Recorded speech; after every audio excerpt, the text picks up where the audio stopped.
Едните тргнаа на прав пат, другите во обнова. Предизборна сценографија, иако нема датум за избори. Трибини, кампањи, средби со граѓани. Секој во обид да покаже дека токму тоа е вистинскиот избор за еднината на државата. Се користат државни ресурси, се заобиколуваат правила и прописи, отчет нема. Се правдаат дека ова не е предизборна кампања.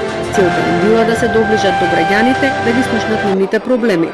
Но наместо тоа, на трибините го прават спротивното. Микрофонот го користат како средство за напад на противникот.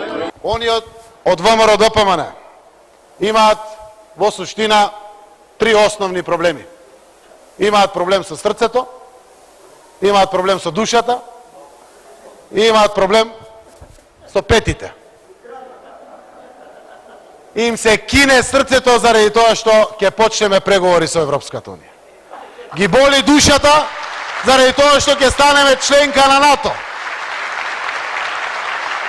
А со сите конструкции и сценарија од петни жили се мачат да спречат татковината наша. Се обврзуваа, се сеќавате со онаа голема лага, измама, живот дека ќе донесе во Македонија, а донесоа пекол, срам и арамилук. Јас ви ветувам дека за секоја погрешна анационална ненародна политика Зоран Заев, Кочо Ангушев, Радмила Шекеринска, Оливер Спасовски и сите останати таму кои што се во владата ќе одговараат за тоа што го направи.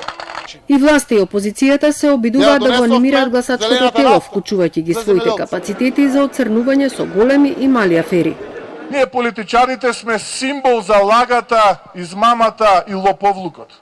Ете таква е перцепцијата во нашата држава. Наместо ние политичарите да бидеме тие на кои што граѓаните ќе дадат довербата за да можеме нешто да направиме за нив.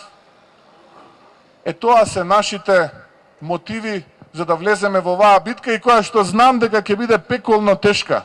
Знам дека ќе биде долга и нема да биде лесна и ќе има многу предизвици. Лошите момчиња наеднаш станале добри момчиња. И тргнале по државата навидум да ја обноват Македонија. Замислете истите тие кои 11 години безмилосно ја раскрчмуваа земјата. Божем решиле да ја обноват крчмата за да има пак нешто да крчмат.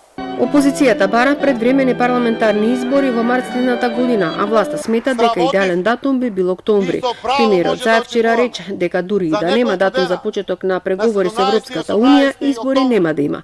А доколку добиеме датум, тогаш тој ќе оди на меден месец наместо на избори. За почеток на преговорите.